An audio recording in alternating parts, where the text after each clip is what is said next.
இன்னைக்கு நம்ம எல்லாம் சொல்றோம் மோடிஜி எல்லா நாட்டுக்கு போனாங்க, விருது வாங்கினாங்க, வந்தாங்க, நமக்கு பெருமை, ட்விட்டர்ல போடுறோம், நமக்கு சந்தோஷம். ஓ நம்ம தலைவனுக்கு இவ்வளவு விருது கொடுக்குறாங்களா, இந்தியாவுக்கு கொடுத்த விருது மாதிரி. யாருக்காவது வாய்ப்பு இருக்கும் பொழுது நீங்க அபுதாபி போகும் பொழுது குழந்தைகளோடு நீங்க எப்பாச்சும் ஃபியூச்சர்ல போகும் பொழுது அபுதாபியில் ஹிந்து கோயில் ஒன்று கட்டியிருக்காங்க. BAPS அமைப்பு, குஜராத்தை சார்ந்த ஒரு அமைப்பு, சாமிநாராயணன் செக்ட் அவங்க. அந்த கோவிலுக்கு நீங்க போகணும். கோவிலுக்கு போறீங்க அப்படிங்கிறத விட அந்த கோவில் எப்படி கட்டப்பட்டது என்பதை நீங்க உணரும். இந்த ஐக்கிய அரபு எமிரேட்ஸ் UAE பொறுத்தவரை இந்த 7 எமிரேட்ஸ் எமீரகங்கள் ஒன்னா இருக்கிறாங்க. ஒரு ஐடியல் ஒர்க்ஷிப் வந்து அங்க ஸ்டேட் கிரைம். அதாவது ஒரு சிலையை கொண்டு போய் நான் ஒரு பொது இடத்துல வழிபட்டேன் அப்படின்னா you will be arrested and given the strictest punishment. ஏன்னா ஐடியல் ஒர்க்ஷிப் அவங்க எதிரி. எஸ், அந்த நாட்டுடைய சட்டம், அவங்க மதம், அவங்க நடத்துறாங்க, நம்ம ஒபே பண்ணணும். யாருமே ஐடியில கொண்டு போனீங்கன்னா ஏர்போர்ட்டை தாண்டிலாம் நீங்க கொண்டு போக முடியாது துபாயில இருந்து. ஸோ அந்த நாட்டில் ஒரு கோவில் கட்டுறாங்க. அது குறிப்பா அபுதாபியை பொறுத்தவரை வெரி ஸ்ட்ரிக்ட் இஸ்லாமிக்லா இருக்கக்கூடிய நாடு. சமீபத்தில் அந்த கோவிலுக்கு சென்றிருந்த பொழுது அங்க இருந்த சுவாமி பிரம்ம விகாரி தாஸ் அந்த கோயிலை பார்த்துக்கிற சாமிகிட்ட சொன்ன, சாமி எப்படி சாமி இங்க வந்து கோயில் கட்டினீங்க? 2 பேர் தாங்க காரணம், மேல கடவுள், இன்னொன்னு மோடி அப்படின்னாரு. எப்படி சாமி மோடி காரணம்? அவங்களுடைய செட்டில் ஒரு பெரிய சுவாமி, பிரமுக் சுவாமி, 1997 அபுதாபி போறாங்க, ஷார்ஜா மண்ணுல போறாங்க, எல்லாம் தூக்கிட்டு போறாங்க. போகும்போதே சொல்றாங்க இறக்கி விடுங்கப்பா, இறக்கி விடுங்கப்பான்னு. அந்த சாமி அப்பயே ரொம்ப வயதான ஒரு சாமி, பெரிய சாமி, கீழே இறக்கி விடுறாங்க. அந்த மண்ணை கையில் எடுத்துட்டு அப்படி கண்ணில் வச்சு சொல்றாரு, இந்த இடத்துக்கு ஒரு கோயில் வந்துரும்பா ஒரு நாள். சுத்தி இருக்கவங்க சொல்றாங்க, என்ன சாமி பேசுறீங்க? இது ஒரு இஸ்லாமிக் நாடு, கடுமையான ஷரியாலா இருக்கக்கூடிய ஒரு நாடு, சிலையே உள்ள கொண்டு வர முடியாது. எப்படி நமக்கு ஒரு மனுஷன் வருவான், எல்லாம் பொறுமையா இருங்க, அவன் கோயில் கட்டுவான். 97 சொன்னதை அந்த கோயிலுக்குள்ள போனீங்கன்னா வீடியோ போட்டு காட்டுவாங்க. ஏதோ நம்ம போனதுக்காக ஒரு ஸ்டோரியை கிரியேட் பண்ணி சொல்லிட்டாங்க. அந்த சுவாமி சொன்னது ஒரு டிவோட்டி வீடியோ எடுத்து அந்த எக்ஸ்பீரியன்ஸ் சென்டருக்கு போகும்போது அந்த வீடியோ நீங்க பாப்பீங்க. ஒரு மனுஷன் வருவான், பொறுமையா இருங்க, he will build it. அதன் பிறகு நரேந்திர மோடி அவர்கள் வர்றாங்க, இந்தியாவுடைய தலைவராக, பிரதமராக நட்பை உருவாக்குறாங்க ஷேக் சயீத் அவங்களோட, அங்க இருக்கக்கூடிய அதிபரோட.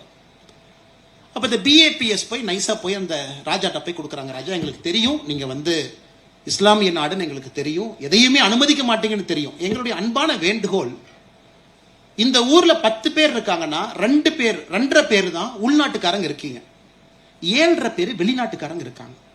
அது எங்க நாட்டில இருந்து 3.5 பேர் நாங்க இருக்கோம், 2.5 பேர் நீங்க இருக்கீங்க. அதுவும் பாருங்க, அந்த நாட்டில் இருக்கக்கூடிய எமிரேட்டியே மைனாரிட்டி. 10 எமிராட்டி இருக்காங்கன்னா 10 மக்கள் இருக்காங்கன்னா 2.5 பேர் தான் எமிராட்டி.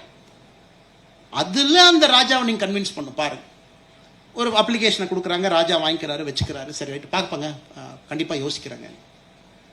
மோடிஜி 2014 போறாங்க, ஃபர்ஸ்ட் விசிட் போறாங்க, ஃபர்ஸ்ட் டேர்ம்ல போறாங்க, முதல் வருஷம் போறாங்க. அப்ப இந்த சாமி எல்லாம் பார்க்கும் பொழுது மோடிஜி அந்த UAE எமிரேட்ஸ் அறிமுகப்படுத்துறார் ஷேக் ஜயீத் அவங்கள. மை பிரதர் மீட் ஹிம் அப்படிங்கிறார், என்னுடைய சகோதரன், அவரை பாருங்க. அப்ப இந்த சாமிக்கு லைட்டா ஒரு நம்பிக்கை வருது, சகோதரன் சொல்றாங்க, உண்மையாலுமே நடந்துட மாட்டிருக்கு. அதை நம்ம 97 பிரமுக் சாமி சொன்ன மனிதர் இவர் தான் இருக்கு. 2 ஆண்டுகள்ல 2017 வரைக்கும் அப்படியே கொண்டு போறாங்க. கோவிட் அப்ப நாம செய்யக்கூடிய வேலை எல்லாம் 2017 மறுபடியும் அப்ளிகேஷன் கொடுக்குறாங்க. இது ரொம்ப முக்கியங்க, அதுக்காக தான் நான் நேரம் எடுத்து சொல்றேன். கோவிட்ல அவங்க செய்யக்கூடிய வேலையை பார்த்து அந்த ஷேக் சயீத் அவர்களுக்கு, அந்த மன்னருக்கு ஆச்சரியம். நாமெல்லாம் சோசியல் டிஸ்டன்சிங்கிறோம், இவங்க சாப்பாடு எடுத்துட்டு வீதியில வந்து அவங்க ஊருக்காரங்கள்ல எமிரேட்ஸி நம்ம சகோதரர்களுக்கு சாப்பாடு கொடுக்குறாங்களே, நம்ம கிட்ட நிக்கிறாங்களே, மாஸ்க் இவ்வளவு ரிஸ்க் எடுக்கிறாங்களே அவங்கெல்லாம். அந்த பீரியடும் போது மோடிஜி அவர்களுக்கு நட்புணர்வை ஏற்படுத்திக்கிட்டே வர்றாங்க. இன்னைக்கு பாருங்க, மோடிஜி அவர்கள் இஸ்லாம் எதிரின்னு இங்க யாரோ ஒருத்தர் ஒரு லைன்ல சொல்லிட்டு போயிருவான், பட் ரங்கராஜ் பாண்டே அண்ணா இங்க இருக்க போறவங்க அவங்க 1/2 மணி நேரம் கத்தணும், இல்ல இஸ்லாம் எதிரி இல்லை. இது ஒரு சின்ன உதாரணம் இந்த ஸ்டோரி. 2021 ராஜாவே கூப்பிடுறாரு, மோடியை பார்த்தேன், உங்களை பார்த்தேன், உங்கள் வேலையை பார்த்தேன், கோயில் கட்டிக்கங்க. இருந்தும் இந்த சாமிக்கு ஒரு பயம், ஐயோ நம்ம கோயில் கோபுரமா இருக்குமே, அங்க கோபுரனாவே கோவிச்சுக்குவாங்களே, கோபுரம் கட்ட வேண்டாம். 2 டிசைனை போட்டு எடுத்துட்டு போறார் 2021. ஒரு டிசைன் வந்து கோவில் கோபுரங்கள் நம்ம கோபுரமா, இன்னொரு டிசைன் வந்து ஒரு பெரிய சிலிண்ட்ரிக்கல் பில்டிங்குள்ள கோவில், வெளியிருந்து பார்த்தா அது கோயில் மாதிரி இருக்காது. உடனே மோடிஜியும் ஷேக் ஜயீத் அவங்களும் இருக்கும் பொழுது அந்த 2 அப்ளிகேஷன் எடுத்துட்டு போய் கொடுக்குறாரு. மோடிஜி கூப்பிடுறாரு, வாங்க அப்படின்னு, பிரசிடென்ஷியல் பேலஸ்ல மோடிஜியினுடைய மறுபடியும் அரசு பயணத்துல.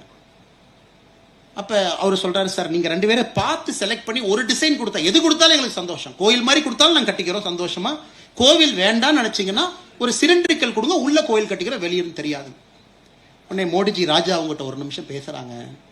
அதன் பிறகு ஷேக் ஜயீத் சொல்றாங்க, கோவில் என்றால் அது கோவிலை போல் பார்ப்பதற்கு இருக்க வேண்டும், அதனால கோவில் கட்டணும்.